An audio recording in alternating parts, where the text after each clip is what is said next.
Hello everyone, कैसे हैं आप। आपका आपके YouTube channel Digvijay commerce classes पर एक बार फिर से स्वागत है।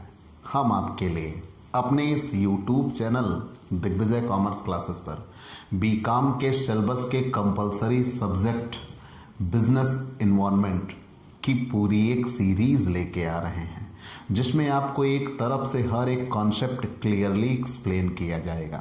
आप हमसे जुड़कर अपनी पढ़ाई का वो नज़रिया पाते हैं जो आप क्लासरूम पढ़ाई या ऑफलाइन पढ़ाई में पाना चाहते थे। आपने जिस पढ़ाई के लिए बहुत समय, बहुत पैसा, बहुत सी मेहनत खर्च की, अब वही पढ़ाई आपकी अपनी शर्तों पर आपके अपने घर तक आती है। तो देर किस बात की। अगर आप कॉमर्स के स्टूडेंट हैं, स्पेशली बीकॉम या एमकॉम के किसी भी सब्जेक्ट की ऑनलाइन कोचिंग क्लासेस पाना चाहते हैं, तो हमारे इस YouTube channel Digvijay commerce classes को सब्सक्राइब करिए, शेयर करिए, बेल आइकन दबाइए, ताकि आपको हमारे लेटेस्ट वीडियोज़ के अपडेट मिल सके। आप हमसे पेड क्लास भी ले सकते हैं। पेड क्लास पाने के लिए आप हमारे व्हाट्सएप नंबर पर व्हाट्सएप करिए, मैसेज करिए, आपको पेड क्लास की पूरी जानकारी दे दी जाएगी, जिसमें आप बहुत थोड़े से शुल्क का भुगतान करके हमसे एक रेगुलर क्लास पाते हैं। PDF मिलेगा, डाउट सेशन रखा जाएगा, क्वेश्चन पेपर सॉल्व कराए जाएंगे। तो ये सब कुछ पाने के लिए आप हमसे पेड क्लास ले सकते हैं। प्यारे दोस्तों, हम आज आपके लिए भारत की नई औद्योगिक नीति, या यूं कह लीजिए भारत में औद्योगिक नीति नामक लेसन लेके आ रहे हैं। सबसे बड़ी चीज़ तो ये है कि अगर हम भारत के परिप्रेक्ष्य में देखें तो ये लेसन बहुत ही इम्पोर्टेंट है। अगर हम एग्जामिनेशन पर्पस के नज़रिए से देखें तो एग्ज़ाम में इसमें से 3 से 5 क्वेश्चन ज़रूर बनते हैं, ज़रूर से ज़रूर बनते हैं। तो ये आपके लिए, अगर आप BCom part 1 doctor Ram Manohar Lohia Awadh विश्वविद्यालय में एग्ज़ाम देने जा रहे हैं, तब मैं ये कह रहा हूँ, क्योंकि यहाँ आप एग्ज़ाम ऑब्जेक्टिव मोड में देंगे। मतलब ये एक दिन की क्लास आपको 3 से 5 नंबर दिलाने जा रही है, और निश्चित ही इससे क्वेश्चन आएगा। और सबसे बड़ी चीज़ ये कि अगर आप रिटन एग्ज़ाम देने जा रहे हैं तो रिटन एग्ज़ाम में भी आपको इससे क्वेश्चन ज़रूर मिलते हैं। तो ऑब्जेक्टिव एग्ज़ाम जो कि डॉक्टर राम मनोहर लोहिया अवध विश्वविद्यालय में होगा, उसमें इससे क्वेश्चन ज़रूर आएंगे। तो हमारी ये क्लास डुअल बेस क्लास होगी, आपको दोनों चीज़ें समझाई जाएंगी। तो सबसे पहली चीज़ तो यह है कि औद्योगिक नीति कहते किसे हैं, और भारत के परिप्रेक्ष्य में ही ये आवश्यक क्यों है। आप ये देखते हैं कि भारत में औद्योगिक विकास उतना नहीं हुआ जितनी हमारी आवश्यकता है। भाई, हम 135 करोड़ या 140 करोड़ होंगे, लोगों का पेट पाल रहे हैं, तो हमारी ज़रूरतें भी ज़्यादा हैं। हमारी आवश्यकताएं अगर बड़ी हैं तो हमारे प्रयास भी बड़े होने चाहिए। अगर हमारे प्रयास बड़े नहीं होंगे तो हम इस दुनिया की भीड़ में कहीं ना कहीं अकेले पड़ जाएंगे या खो जाएंगे। औद्योगिक उत्पादन के क्षेत्र में हमारे साथ ऐसा ही है। ऐसा नहीं है कि हमारे यहाँ प्रोडक्शन नहीं है, हमारे यहाँ जितना प्रोडक्शन है उसकी तुलना में हमारी कंज्यूमिंग रेट अधिक है। तो जो हम बनाते हैं अगर खुद ही खा लेते हैं या पचा लेते हैं तो जाहिर सी बात है वो बाहर बिक नहीं पाता, और वहीं सारी प्रॉब्लम है। तो समस्या की जड़ यहीं पे है, और इससे हम बाहर कैसे निकलेंगे कि अपनी आवश्यकता से अधिक वस्तुएं बनाएं, और उसके संदर्भ में औद्योगिक नीति क्या होगी यही हमें जानना है इस लेसन में। तो प्यारे दोस्तों, औद्योगिक नीति कहते किसे हैं? तो औद्योगिक नीति का तात्पर्य सरकार द्वारा की जाने वाली ऐसी औपचारिक घोषणा से है जिसके द्वारा सरकार उद्योगों के प्रति अपनाई जाने वाली सामान्य नीतियों का उल्लेख करती है। तो सरकार के द्वारा की जाने वाली ऐसी घोषणा जिसके द्वारा सरकार उद्योगों के प्रति अपनाई जाने वाली सामान्य नीतियों की उल्लेख करती है या घोषणा करती है, उसे ही औद्योगिक नीति कहते हैं। आप सिंपल वर्ड में कह लीजिएगा, उद्योगों से संबंधित नीति को औद्योगिक नीति कहते हैं। मतलब यहाँ ये कहा गया है औद्योगिक नीति का तात्पर्य सरकार के द्वारा की जाने वाली ऐसी घोषणा से है जिसके जरिए सरकार उद्योगों के द्वारा अपनाई जाने वाली सामान्य नीतियों का उल्लेख करती है। फिर आई बात नई औद्योगिक नीति। एक ऑब्जेक्टिव क्वेश्चन यहाँ से लिख के रख लीजिए, पॉकेट में आपके जरूर आएगा। नई औद्योगिक नीति कब आई? 24 जुलाई 1991। निश्चित ही एग्जाम में ये क्वेश्चन आएगा। नई औद्योगिक नीति से क्यों कहा जाता है? कारण सबसे बड़ा इसका यह है कि नई औद्योगिक नीति से लिए कहते हैं क्योंकि ये भारत में स्वतंत्रता प्राप्ति के बाद 6 बार औद्योगिक नीति की घोषणा हुई है। कितनी बार? 6 बार। अभी ऑब्जेक्टिव क्वेश्चन है। सबसे पहली बार 1948 में, दूसरी बार 1956 में, फिर 1977 में, 1980 में, 1990 में और 1991 में। जब 1991 में घोषणा हुई तो यही सबसे नई औद्योगिक नीति है, इसीलिए इसे न्यू इंडस्ट्रियल पॉलिसी कहा जाता है। हाल फिलहाल इसका सेकंड फेज अभी चल रहा है। चलिए, वो सब चीज़ें अलग हुई। तो मैंने आपको औद्योगिक नीति बता दिया और नई औद्योगिक नीति बता दिया। नई औद्योगिक नीति क्या है? जो नीति, वह औद्योगिक नीति जिसकी घोषणा 24 जुलाई 1991 को की गई और उसके बाद उसमें नीतिगत परिवर्तन किए गए, उसे ही नई औद्योगिक नीति कहा जाता है। तीसरी बात, औद्योगिक लाइसेंस किसे कहते हैं? भारत के परिप्रेक्ष्य में आप ये देखते हैं कि सारे अधिकार सरकार ने अपने पास सुरक्षित रखे हैं। अगर सरकार अपने अधिकारों को किसी दूसरे व्यक्ति को देती है तो उससे लाइसेंस बनाती है और उसके लिए शुल्क लेती है। तो लाइसेंस वास्तव में एक लिखित अनुमति है जो या किसी औद्योगिक इकाई को सरकार से मिलती है। तो अगर आप कोई औद्योगिक इकाई बनाते हैं तो उस औद्योगिक इकाई को चलाने के संदर्भ में सरकार से जो आप लिखित अनुमति पाते हैं, वही लिखित अनुमति औद्योगिक लाइसेंस कहलाती है। विदेशी पूंजी किसे कहेंगे? तो भारत में निवेश के लिए विदेशी उपक्रमों या विदेशी व्यक्तियों द्वारा, विदेशी कंपनियों द्वारा उपलब्ध कराई गई पूंजी को ही विदेशी पूंजी कहते हैं। भारत में निवेश करने के लिए कोई फॉरेनर व्यक्ति या कोई फॉरेनर कंपनी अगर पूंजी लगाती है तो उसे ही विदेशी पूंजी कहते हैं। और विदेशी सहयोग किसे कहते हैं? आप ये बताइए, आप मेरा सहयोग कैसे कर सकते हैं? अगर आप एक फॉरेनर हैं और मैं एक हिंदुस्तानी, तो आप मुझे उद्योग चलाने के लिए पैसा दे सकते हैं, वो तो विदेशी पूंजी हो गई। और आप मुझे उद्योग चलाने के लिए तकनीकी सहायता, तकनीकी सलाह दे सकते हैं, वो भी तो एक प्रकार का सहयोग होगा। तो यह दोनों चीज़ें विदेशी सहयोग कहलाती हैं। घरेलू एवं विदेशी उपक्रमों में तकनीकी एवं वित्तीय सहायता को ही विदेशी सहयोग कहते हैं। क्लियर? अंशपत्र तो आप जानते ही हैं, कंपनी की पूंजी जिन छोटे छोटे टुकड़ों में बटी होती है, हर एक टुकड़ा एक अंश कहलाता है। और कंपनी को अगर अतिरिक्त धन की आवश्यकता हो तो उस अतिरिक्त धन की पूर्ति के लिए कंपनी ऋण लेती है और ऋण लेने के बदले में जो प्रमाण पत्र देती है वही प्रमाण पत्र ऋण पत्र कहलाता है। सार्वजनिक जमा, कंपनियों द्वारा ऋण के रूप में प्राप्त राशि को सार्वजनिक जमा कहते हैं, पब्लिक डिपॉजिट कहते हैं। हम बात कर रहे थे औद्योगिक नीति की। ये सारे ऐसे टॉपिक हैं। औद्योगिक नीति किसे कहते हैं, औद्योगिक लाइसेंस किसे कहते हैं, विदेशी पूंजी किसे कहते हैं और विदेशी सहयोग किसे कहते हैं। ये चीज़ें पेपर में आ सकती हैं। इनको मेन हाईलाइट के तौर पर बीसी सिन्हा की किताब में दिया गया, इसलिए मैंने इनको एक्सप्लेन कर दिया कि विदेशी पूंजी कोई फॉरेनर व्यक्ति या फॉरेनर कंपनी अगर भारत में आके पैसा लगाते हैं तो उसे विदेशी पूंजी कहते हैं। विदेशी सहयोग किसे कहते हैं? अगर विदेशी वित्तीय सहायता मिले या विदेशी तकनीकी सहयोग मिले तो वही विदेशी सहयोग कहलाता है। और आपने औद्योगिक लाइसेंस के बारे में बताया, यह एक लिखित अनुमति है जो एक किसी औद्योगिक इकाई को सरकार से प्राप्त होती है। जब आपने ये चीज़ें जान लिया तो औद्योगिक नीति भारत में कब कब आई, यहीं से ऑब्जेक्टिव क्वेश्चन की शुरुआत होती है।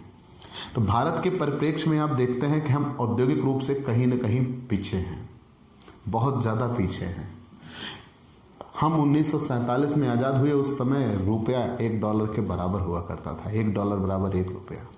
डॉलर मजबूत होता गया, हम कमज़ोर होते गए क्योंकि वो औद्योगिक रूप से हमसे ज़्यादा मजबूत होते गए। किसी भी देश का विकास उतना ही ज़्यादा होता है जितना उसका औद्योगिक विकास होता है।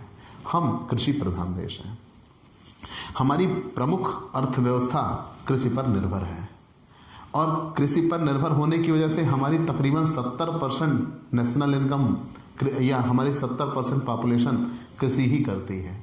और अगर हम इन चीज़ों से जुड़े हुए हैं तो जाहिर सी बात है हम एग्रीकल्चरल प्रोड्यूस पर ही डिपेंड हैं और ये बहुत सीमित मात्रा में ही इनका हम बाहर उपभोग कह लीजिए विक्रय कर पाते हैं, क्योंकि हम जितना बनाते हैं उतना स्वयं पचा ले जाते हैं, स्वयं खा ले जाते हैं। तो जाहिर सी बात है हम इसका व्यापार नहीं कर पाते और दूसरी चीज़ हम इंडस्ट्रियल प्रोडक्ट नहीं बना पाते और यही हमारी दिक्कत है।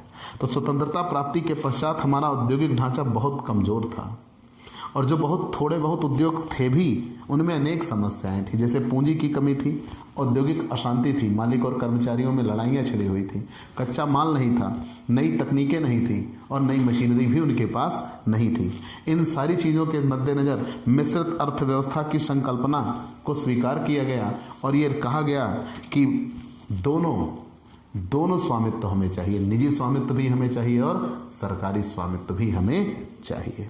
तो स्वतंत्रता प्राप्ति के बाद अब तक कितनी बार औद्योगिक नीति की घोषणा हो चुकी है? 6 बार। कौन कौन से? ये ऑब्जेक्टिव क्वेश्चन है। 1948 में, 1956 में, 1977 में, 1980 में, 1990 में, 1991 में। ठीक, और सब में आप औद्योगिक नीति नाम से जोड़ दीजिएगा। औद्योगिक नीति 1948, औद्योगिक नीति 1956, औद्योगिक नीति 1977, औद्योगिक नीति 1980, औद्योगिक नीति 1990, औद्योगिक नीति 1991। और जो औद्योगिक नीति 1991 को आई है वो 24 जुलाई 1991 को आई है, क्योंकि ये सबसे बाद में आई है। इसके बाद और अभी कोई औद्योगिक नीति नहीं आई, इसीलिए इसको नई औद्योगिक नीति कहा जाता है। चलिए, हमने ये जान लिया। तो वर्तमान औद्योगिक नीति कौन सी है?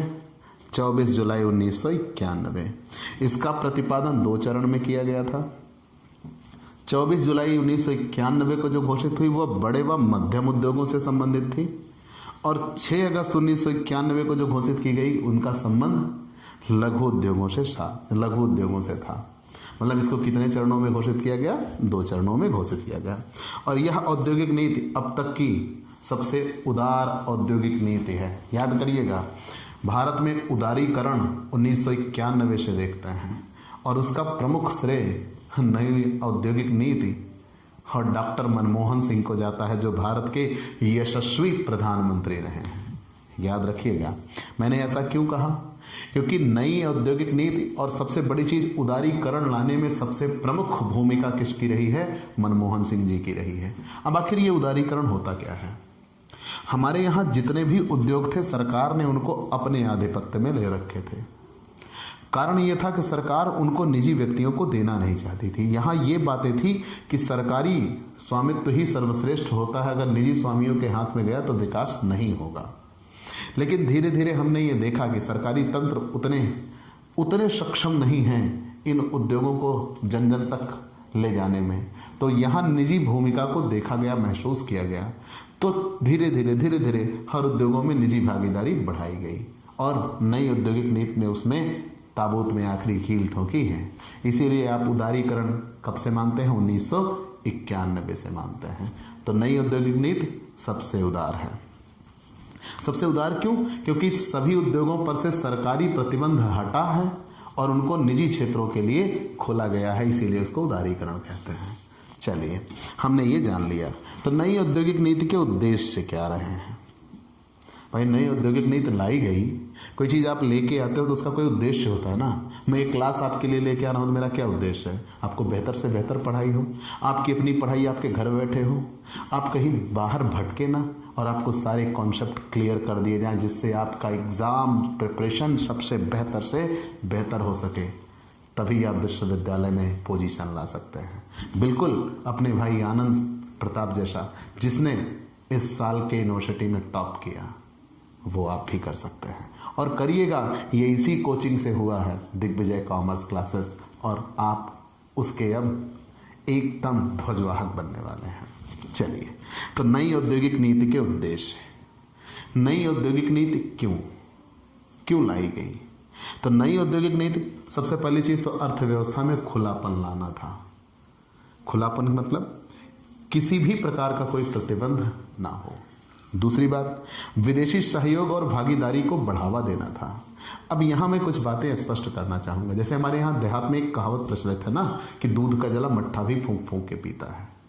तो ईस्ट इंडिया कंपनी व्यापार करने के लिए आई और हम पर इतना आधिपत्य जमा लिया कि हमको अपना गुलाम बना लिया।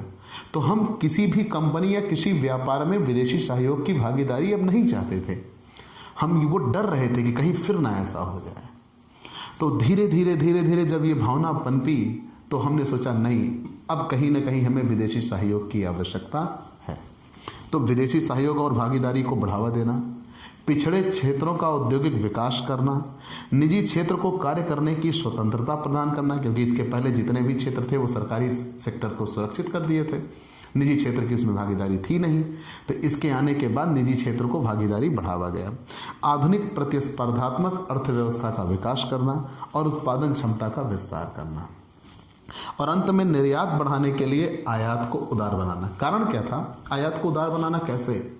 भाई आप ये बताइए कि आप विदेशी सामान से कंपैरिजन करना चाहते हो, तो जब तक आप उनकी आवश्यकताओं की वस्तुएं आप उनको नहीं दीजिएगा वो आपसे कैसे वस्तु खरीद सकते हैं? तो आपको पहले ये पता होना चाहिए कि उन्हें क्या चाहिए, कैसे चाहिए। तो आप उसके लिए आयात करते हो और तब उसके बाद आप जब निर्यात करना शुरू करते हो, तो इसीलिए कहा गया है निर्यात करने के लिए किसको? आयात को उदार बनाया जाए।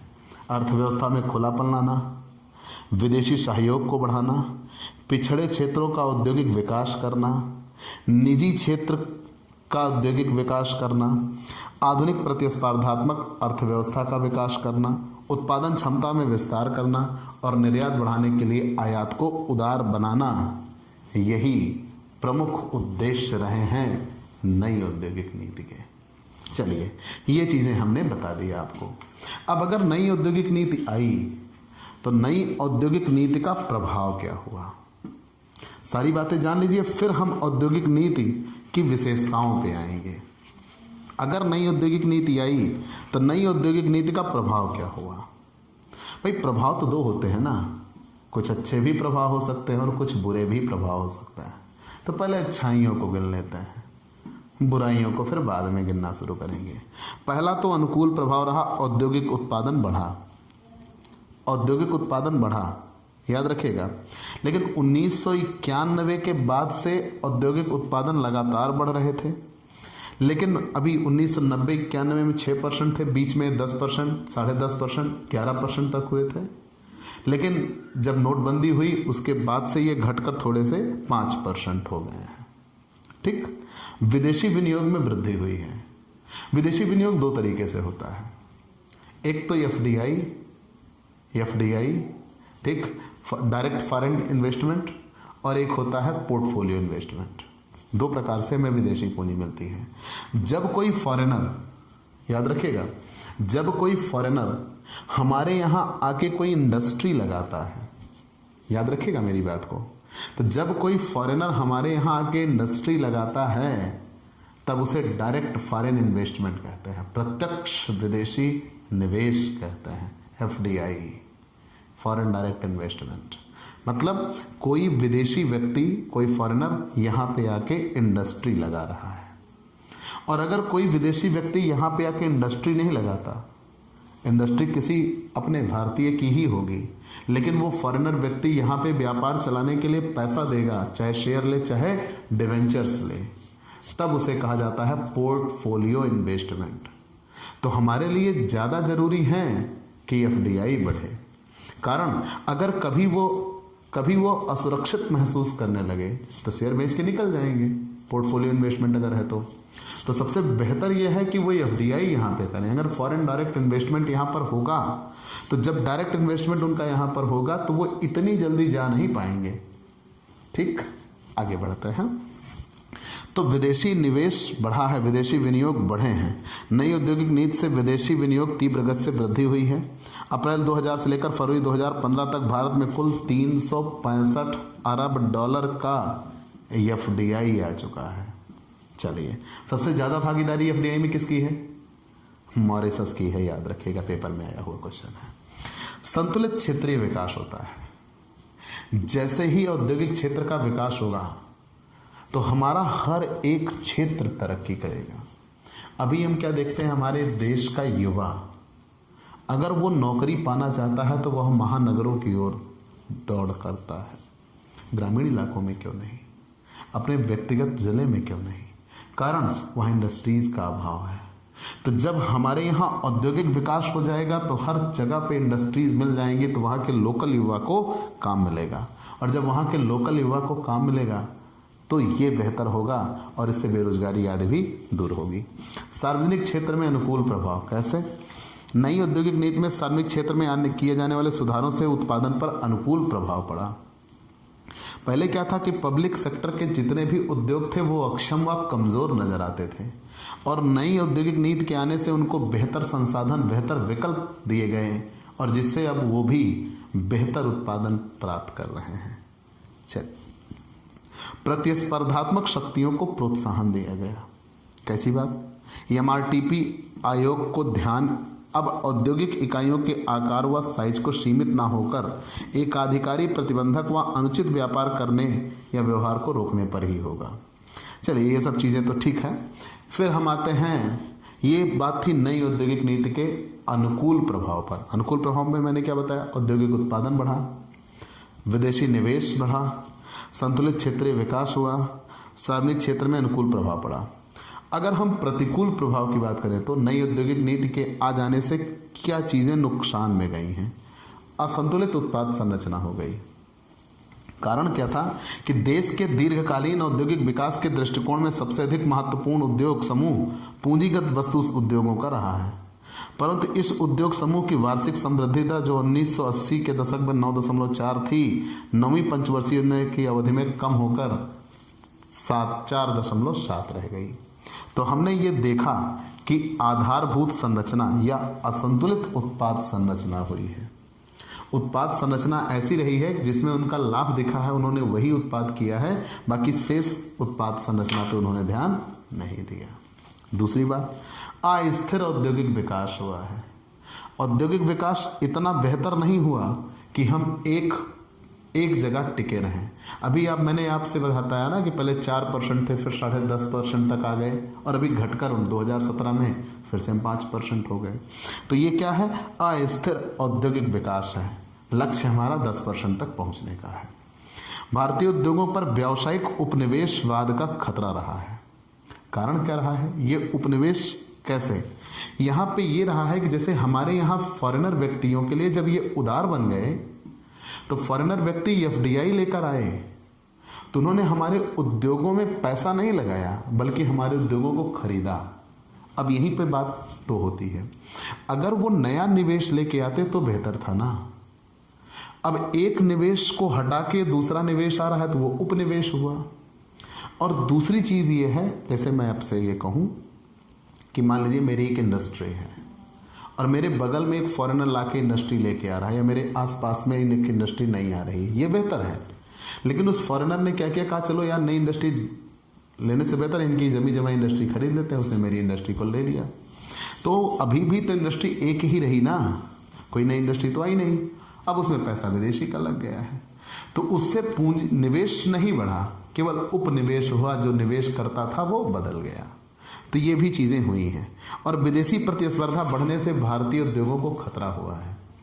क्या आप ये मानते हो कि हमारे यहाँ के जो उद्योग हैं वो विदेशी उद्योग की गुणवत्ता और वो चमक दमक की वस्तुएं नहीं दे पाते?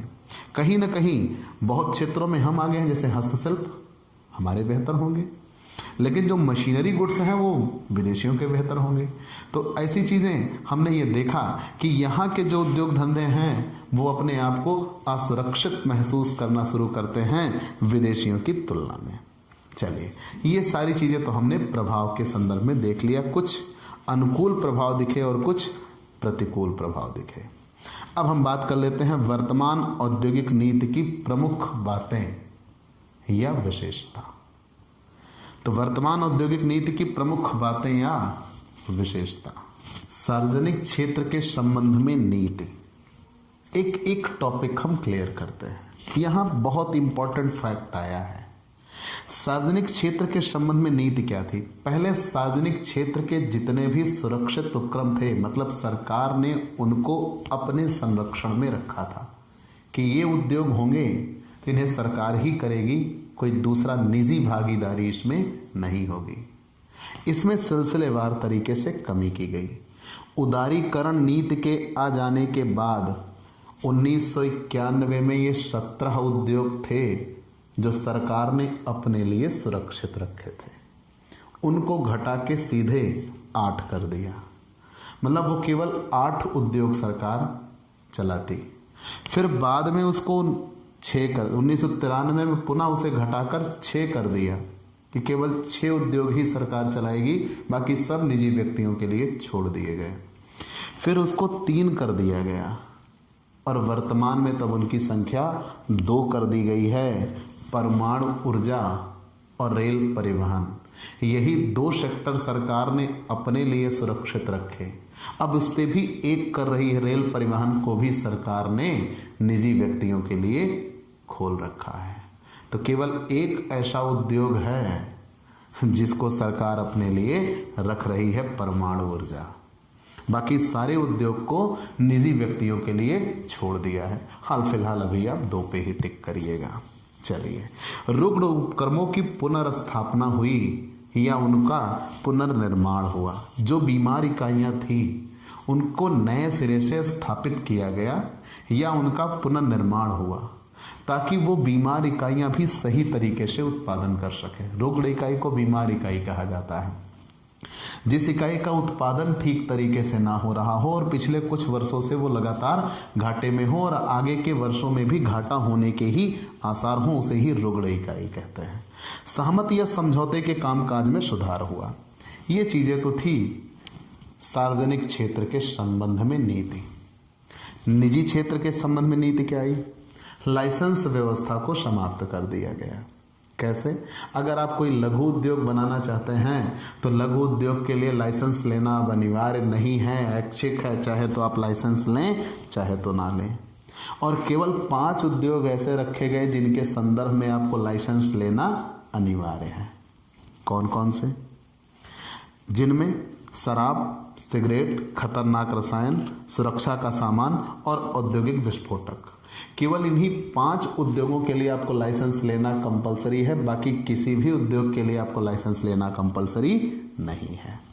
ऋण और पूंजी में परिवर्तन कर दिया गया। अब वित्तीय संस्थाओं के ऋणों को विदेशी पूंजी में परिवर्तित करने का अधिकार समाप्त कर दिया गया है। विदेशी विनियोग नीति, हमने यहाँ पहले ही पढ़ा था कि विदेशी विनियोग पहले बहुत सीमित मात्रा में थे, लेकिन 1991 में नई औद्योगिक नीति के आने के बाद विदेशी विनियोग, चाहे वो एफडीआई हो चाहे वो पोर्टफोलियो इन्वेस्टमेंट हो, दोनों को बढ़ाने की भूमिका पे जोर दिया गया। पोर्टफोलियो इन्वेस्टमेंट मैंने कहा ना, कोई फॉरेनर हमारे यहाँ आके शेयर या डिवेंचर खरीदता है, वो पोर्टफोलियो इन्वेस्टमेंट होता है। और कोई फॉरेनर हमारे यहाँ आके इंडस्ट्री ही लगाता है, तब उसे एफडीआई कहते हैं। तो यहाँ 48 उच्च प्राथमिकता प्राप्त वाले क्षेत्रों में विदेशी पूंजी निवेश सीमा को बढ़ाकर 51% तक कर दिया गया। खनन की क्रियाओं से संबंधित 3 उद्योगों में विदेशी पूंजी निवेश 50% तथा अन्य 9 उद्योगों में विदेशी पूंजी निवेश सीमा को 74% तक कर दिया गया। चलिए, ये चीज़ें हमने जान लिया। ऐसे ही हम आते हैं विदेशी बोर्ड का गठन हुआ। तो बोर्ड के नई औद्योगिक नीति में यह भी प्रावधान किया गया, कुछ चुने हुए क्षेत्रों में सीधे विदेशी पूंजी विनियोग के लिए विशेषाधिकार प्राप्त बोर्डों का गठन किया जाएगा। पूंजी की स्वदेश वापसी की सीमा में वृद्धि हुई। अगर कोई स्वदेश वापसी करना चाहता है तो चुकता पूंजी का 40% तक उसे बढ़ाया जा सकता है। चलिए, विदेशी तकनीक भी हमें मिली। विदेशी तकनीक मतलब फॉरेन से हम नई नई टेक्नोलॉजी और नई नई मशीनरी भी ला सकते हैं। ये सारी चीज़ें भी इसके संदर्भ में बताई गई हैं। चलिए, ये चीज़ें हमने बता दिया। यहाँ कुछ एक विशेष बातें हैं। विनिर्माण उपक्रम के संदर्भ में पेपर में आया हुआ क्वेश्चन है, वो जान लीजिएगा। क्या? विनिर्माणी उपक्रम पेपर में आया हुआ क्वेश्चन है। यहाँ पे ये कहा गया कि सूक्ष्म उपक्रम किसे कहते हैं? सूक्ष्म उपक्रम किसे कहते हैं? तो यहाँ 2 डेफिनेशन है। एक तो है MSME अधिनियम 2006 के द्वारा और एक MSME विधेयक 2015 के द्वारा। तो हम 2015 वाला ही पढ़ते हैं, लेटेस्ट आंकड़ा। तो सूक्ष्म उपक्रम 25 लाख रुपए तक की पूंजी लेके रखते हैं तो सूक्ष्म उपक्रम कहा जाएगा। 50 लाख रुपए तक, सॉरी पहले 25 लाख था, 50 लाख कर दिया गया। सूक्ष्म उपक्रम 50 लाख रुपए तक की पूंजी रखते हैं तो सूक्ष्म उपक्रम होगा। लघु उपक्रम 50 लाख से अधिक किंतु 10 करोड़ से अधिक नहीं होना चाहिए रखते हैं तो लघु उपक्रम है। मध्यम उपक्रम किसे कहा जाता है? 10 करोड़ से अधिक होना चाहिए लेकिन किंतु 30 करोड़ से अधिक नहीं होना चाहिए, उसे मध्यम उपक्रम कहते हैं। सेवा प्रदान करने वाले उपक्रम अगर हैं तो मतलब जो सेवा देते हैं, सामान नहीं बनाते, सेवा प्रदान करने वाले उपक्रम, तो सेवा प्रदान करने वाले उपक्रम सूक्ष्म उपक्रम 20 लाख रुपए तक के रहेंगे तो सूक्ष्म उपक्रम कहे जाएंगे। लघु उपक्रम किसे कहेंगे? 20 लाख से अधिक और 5 करोड़ रुपए तक रहेंगे तो उन्हें लघु उपक्रम कहा जाएगा। और मध्यम उपक्रम किसे कहते हैं? 5 करोड़ से अधिक और 15 करोड़ तक रहेंगे तो उसे कहा जाएगा। चलिए, मध्यम उपक्रम। ये चीजें मैंने बताया विनिर्माणी उपक्रम में आपने किनको जाना। लेकिन याद रखिएगा, श्रमिकों के संदर्भ में भी औद्योगिक नीति आई है। श्रमिकों के संदर्भ में क्या रही? श्रमिकों के हितों की पूर्ण सुरक्षा होगी, उनके कल्याण में अभिवृद्धि की जाएगी, उनको कार्य करने के उपयुक्त हालात और उचित वेतन दिया जाएगा, तकनीकी परिवर्तन के अनुरूप उन्हें ठीक से तैयार किया जाएगा, प्रगति और समृद्धि के उनके बराबर अवसर भी होंगे। अब ये सारी चीज़ें एकाधिकार तथा बड़े घरानों के संदर्भ में नीति बनाई गई। सही मायने में एकाधिकार को पूरी तरह से लगभग बांट दिया गया, विलय का आदेश दिया गया। ये सारी चीज़ें नई औद्योगिक नीति के आ जाने के बाद से हुआ, इसीलिए इसको उदारीकरण के संदर्भ में हम रखते हैं। चलिए, हमने ये जान लिया। अब इतना जान लेने के बाद औद्योगिक नीति में नवीन प्रवृत्तियां क्या रही हैं, मतलब न्यू ट्रेंड क्या क्या आए हैं। पहले कोई भी उपक्रम के विदेशी प्रस्तावों को स्वतः अनुमोदन के लिए आवश्यक नहीं है कि लाई जाने वाली विदेशी पूंजीगत सामान आयात के लिए अपर्याप्त होंगे। 100% तक विदेशी निवेश की स्वतः अनुमोदन वाली 35 उद्योगों की सूची में उद्योगों की संख्या को बढ़ाकर कितना कर दिया गया? 48 कर दिया गया। ऐसे ही बीमा क्षेत्र की कंपनी की अंश पूंजी 26% तक पूंजी निवेश करने की छूट विदेशी कंपनियों को दे दी गई। ऐसे ही विद्युत क्षेत्र में विदेशी निवेश की सीमा 15 अरब रुपए की सीमा को हटा दिया गया। ई कॉमर्स को बढ़ावा देने के लिए संसद ने सूचना प्रौद्योगिकी अधिनियम पारित कर दिया गया। निजी क्षेत्र में सॉफ्टवेयर पार्क स्थापित करने की छूट दे दी गई है। आधारभूत संरचना उद्योगों के लिए 15 वर्ष का कर अवकाश घोषित कर दिया गया है। रक्षा उत्पादन में भी निजी क्षेत्र के लिए खोल दिया गया है। निजी क्षेत्र के साहसी लाइसेंस लेकर इस क्षेत्र में प्रवेश कर सकते हैं। केवल कितने क्षेत्र को अपने लिए सरकार ने सुरक्षित रखा है? 2, परमाणु ऊर्जा और रेल परिवहन को भी सरकार अब निजी क्षेत्र के लिए खोल दे रही है। केवल कौन सा बचेगा? परमाणु क्षेत्र। चलिए, विदेशी मुद्रा नियमन अधिनियम के स्थान पर, फेरा के स्थान पर क्या ला दिया गया? फेमा ला दिया गया। ये सारी चीजें आप जानते रहिएगा। तेल शोधन एवं इलेक्ट्रॉनिक वाणिज्य के क्षेत्रों में प्रत्यक्ष विदेशी निवेश की सीमा को 49% से बढ़ाकर 100% तक कर दिया गया है। चलिए, ये सारी चीजें आपने जान ली, तो यही इतना इस लेसन के लिए इंपॉर्टेंट था। एक चीज और इसमें जुड़ गई है, राष्ट्रीय विनिर्माण नीति। बस इतना जान लीजिए ये कब आई। तो राष्ट्रीय विनिर्माण नीति प्रधानमंत्री समूह की संस्तुति पर, जिसने अपनी रिपोर्ट 2008 में दी थी, 4 नवंबर 2011 को सरकार ने राष्ट्रीय विनिर्माण नीति घोषित की। कब? 4 नवंबर 2011 को सरकार ने राष्ट्रीय विनिर्माण नीति घोषित की। ठीक, और इसमें कुछ निर्देशांक दिए गए, जैसे याद रखिएगा राष्ट्रीय विनिर्माण नीति कब आई? 4 नवंबर 2011। विनिर्माण क्षेत्र की समृद्धि दर को 12% से 14% पर ले जाया गया है। सकल घरेलू उत्पाद को कम से कम 25% का योगदान देने के लिए विनिर्माण क्षेत्र को सक्षम बनाया जाए और 2022 तक विनिर्माण क्षेत्र द्वारा 100 मिलियन अतिरिक्त नौकरियां सृजित की जाएं। ये इतनी विशेष चीजें आप याद रखिएगा। अब इसके संदर्भ में कुछ ऑब्जेक्टिव क्वेश्चन हैं, वही जान लीजिए, आपका काम हो जाएगा। तो प्यारे दोस्तों, भारत में वर्तमान औद्योगिक नीति कब से लागू है? 1991 से। कितनी बार? स्वतंत्र भारत में 6 बार, 1948, 1956, 1948, फिर उसके बाद 1955 और 1956। एग्जैक्टली, वेट ए मिनट, 1955, 1948 था, 1956 था, 1977 था, 1980 था, 1990 था, 1991। ठीक, आगे बढ़ जाते हैं। तो वर्तमान में कौन सी है? 1991। पहला 1948, फिर 1956, 1977, 1980, 1990, 1991। तो वर्तमान में 1991। 1991 के औद्योगिक नीति के अनुसार सरकारी क्षेत्र तथा विनियोग के लिए आरक्षित क्षेत्रों की संख्या कितनी है? केवल 2। वर्तमान में जिन उद्योगों के लिए लाइसेंस लेना अनिवार्य है उनकी संख्या कितनी है? 5। शराब, सिगरेट और वो जो विस्फोटक आदि थे। 1991 के औद्योगिक नीति में उच्च प्राथमिकता प्राप्त क्षेत्रों में विदेशी पूंजी की सीमा को कितना कर दिया गया? 49%। याद रखिएगा, 49% कर दिया गया है। स्वतंत्र भारत में पहली औद्योगिक नीति कब आई थी? 1948 में। और निम्न में से कौन सा उद्योग सार्वजनिक क्षेत्र के लिए आरक्षित है? पर यहाँ पे ऑप्शन में दिया पेट्रोलियम, परमाणु ऊर्जा, खनन। केवल परमाणु ऊर्जा। चलिए, तो आपको ये क्लास कैसी लगी हमें ज़रूर बताइएगा। आपके लाइक और कमेंट का इंतज़ार रहेगा। आप हमसे पेड क्लास भी ले सकते हैं। पेड क्लास पाने के लिए आप हमारे व्हाट्सएप नंबर पर व्हाट्सएप करिए, मैसेज करिए, आपको पेड क्लास की पूरी जानकारी दे दी जाएगी, जिसमें आप बहुत थोड़े से शुल्क का भुगतान करके हमसे एक रेगुलर क्लास पाते हैं। पीडीएफ मिलेगा, डाउट सेशन रखा जाएगा, क्वेश्चन पेपर सॉल्व कराए जाएंगे। तो ये सब कुछ पाने के लिए आप हमसे पेड क्लास ले सकते हैं।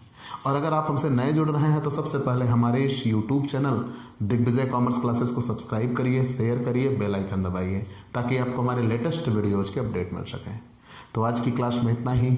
अगले दिन नए टॉपिक के साथ फिर से मुलाकात होगी। चलते हैं दोस्तों, बाय बाय दोस्तों।